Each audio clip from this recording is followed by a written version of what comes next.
Hi, I'm Sandra Davis, author of Pearls of Leadership Wisdom. If you happen to be watching this video, then I know you are also interested in leadership development, as am I. So we have something in common.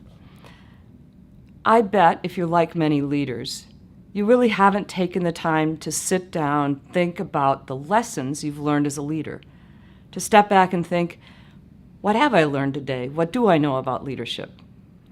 I've had the great fortune of learning a lot about leadership, which is really why I wrote the book, Pearls of Leadership Wisdom. I've been able to learn as a leader myself, as an executive consultant, and as a coach. And to be honest, I have learned so much from leaders like you. Whether you happen to be someone who's brand new to leadership or someone who's at the top of their game. But one thing you have in common with other leaders, other great leaders, is you have a desire to learn and to be better tomorrow than you are today. In this second volume of Pearls of Leadership Wisdom, I have once again written about the importance of intentionality as a leader. In other words, thinking about what a situation demands of you and how you want to show up. I'm sure you've heard the mantra, be yourself. Just be yourself as a leader. It's true, authenticity is important. At the same time, being intentional and choosing how you want to show up is a critical aspect of all leaders. There's a pearl in this book, actually it's called When the Timing is Right.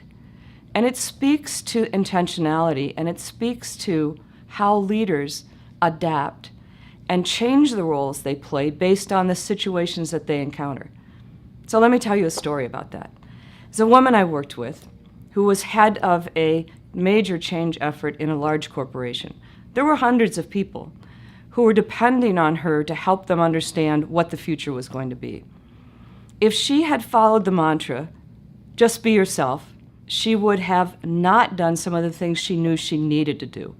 By nature, she was an introvert and really didn't want to spend that much time out interacting with people and at social gatherings. But she knew and she chose. She said, I'm going to be out with people, I need to interact with them. If I want them to buy into change, I need to see them face to face. I need to be there with them, they need to understand me, I need to understand them. And that's what she did. It made a huge difference, both for the change effort and for people's willingness to follow her. So you can see that her intentionality about what the organization needed from her as a leader made the difference. I actually hope this book makes a difference for you, makes a difference in how you are intentional and how you make choices about how you might show up. Even stopping to think about, what does this organization need from me now? What role do I need to play in this meeting tomorrow? Even those simple questions will help you be more intentional as a leader. I hope this book, Pearls of Leadership Wisdom, satisfies your curiosity, piques your curiosity even, about leadership, about yourself as a leader, and about others around you. When you are intentional about leadership and about the difference that you want to make, you really will become the kind of leader that others want to follow. So I wish you the very best on your own leadership journey.